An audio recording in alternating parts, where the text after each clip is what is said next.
ஒரு electrical circuit diagram கொடுத்துருக்குறாங்க. அதில் வந்து ஒரு 5 வோல்ட் பேட்ரி இருக்குது, 3 ரெசிஸ்டன்ஸ் இருக்குது, அது போக 2 டயோடு இருக்குது. அப்போ இப்படி இருக்கக்கூடிய ஒரு சர்க்யூட்டில் எவ்வளவு கரண்ட் ஃப்ளோ ஆகும் அப்படின்னு கேட்டிருக்கிறாங்க. ஒரு பேட்ரி சோர்ஸ்லேருந்து கரண்ட் ஃப்ளோ அப்படின்றது பார்த்திங்கனாக்கா கன்வென்ஷனல் என்ன சொல்லுவாங்கன்னா, பாசிட்டிவ் சைட்லேருந்து கரண்ட் ஃப்ளோ ஆகி நெகட்டிவ் சைடுக்கு வரதா சொல்லுவாங்க. அப்போ நம்ம கேஸில் பார்த்திங்கனாக்கா இந்த பெரிய கோடு போட்டிருக்காங்க ஒரு பேட்டரியில், அதுதான் பாசிட்டிவ் சைடு. அதில் வந்து கரண்ட் ஃப்ளோ ஆகி ஃபஸ்ட்டு இந்த 20 ஓம்ஸுக்கு உள்ளுக போகும். அதே கரண்ட்டு ரெண்டாக பிரிஞ்சு அந்த ஃபஸ்ட்டு இருக்கக்கூடிய டயோடு வழியாக ஒரு பார்ட்டும், அதுக்கு மேலே இருக்கக்கூடிய 20 ஓம் வழியாக இன்னொரு பார்ட்டும் உள்ளே போகும். ஓகேங்களா?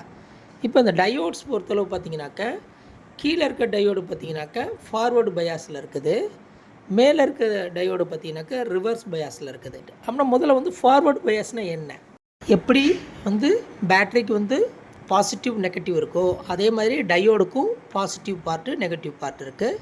கோடு போட்டிருக்காங்க பாருங்கள், அது வந்து நெகட்டிவ் பார்ட்டு, அதுக்கு ஆப்போசிட்டில் இருக்கிறது வந்து பாசிட்டிவ் பார்ட்டு ஒரு டயோடில்.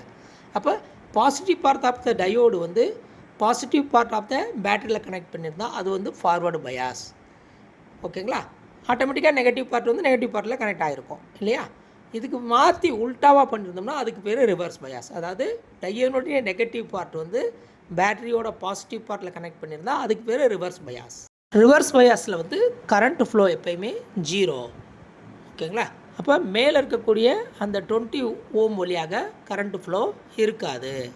அப்போ ஆக்சுவல் சர்க்யூட் பார்த்தீங்கன்னாக்கா இப்போ படத்தில் காமிச்சிருக்க மாதிரி புது சர்க்யூட் ஆகிருக்கும். 2 ரெசிஸ்டன்ஸ் வந்து சீரியஸில் கனெக்ட் ஆகிருக்குது, இந்த 30 ஓமும் 20 ஓமும், கீழே இருக்க 20 ஓமும். அப்போ டோட்டல் ரெசிஸ்டன்ஸ் பார்த்திங்கன்னா 50 ஓம் ஆகிடுது. ஓம்ஸில் அடிப்படையில் நம்ம வந்து current I = V/Rன்னு போட்டோம்னாக்க 5/50 is the answer. Option A is correct answer.